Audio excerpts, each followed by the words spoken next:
أعوذ بالله من الشيطان الرجيم. بسم الله الرحمن الرحيم.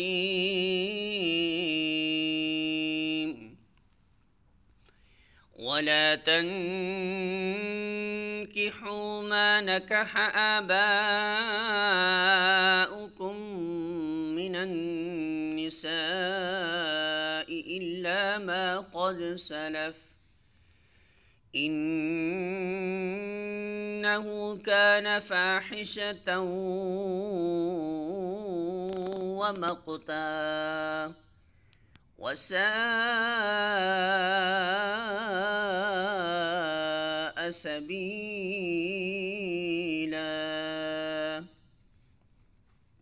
سورۃ النساء آیت نمبر 22.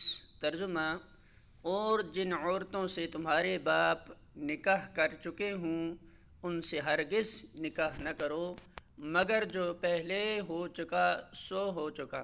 در حقیقت یہ ایک بے حیائی کا فعل ہے، ناپسندیدہ ہے اور برا چلن ہے.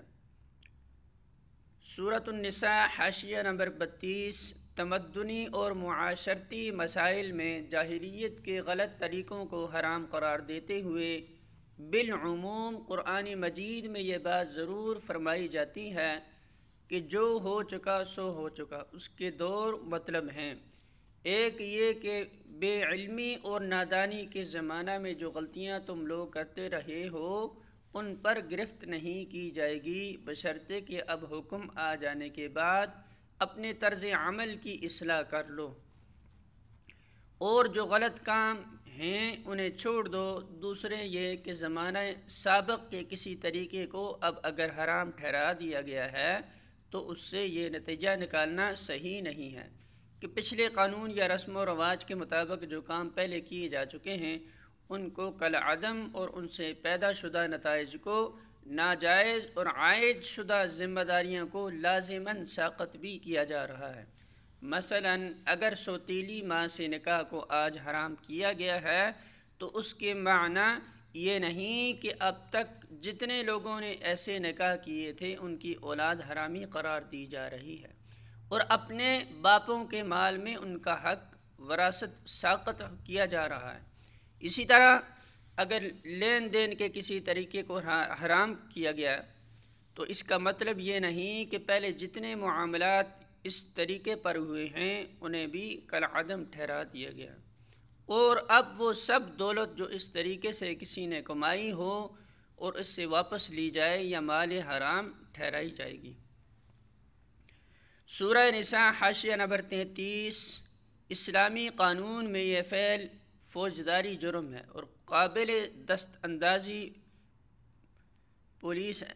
ابو داود، نسائی اور مسند احمد نے یہ روایت ملتی ہیں کہ نبی صلی اللہ علیہ وسلم نے اس جرم کا ارتکاب کرنے والوں کو موت اور ضبطی جائیداد کی سزا دی ہے. اور ابن ماجہ نے ابن عباس سے جو روایت نقل کی ہے اس سے معلوم ہوتا ہے کہ حضرت صلی اللہ علیہ وسلم نے یہ قاعدہ کلیہ ارشاد فرمایا تھا کہ من وقع علی ذات محرم فاقتلوہ، جو شخص محرمات میں سے کسی کے ساتھ زنا کرے اسے قتل کر دو. فقہاء کے درمیان اس مسئلے میں اختلاف ہے. امام احمد تو اس بات کے قائل ہیں کہ ایسے شخص کو قتل کیا جائے اور اس کا مال ضبط کر لیا جائے، اور امام ابو حنیفہ، امام مالک اور امام شافعی کی رائے یہ ہے کہ اگر اس نے محرمات میں سے کسی کے ساتھ زنا کیا ہو تو اس پر حد زنا جاری ہوگی، اور اگر نکاح کیا ہو تو اسے سخت عبرتناک سزا دی جائے گی.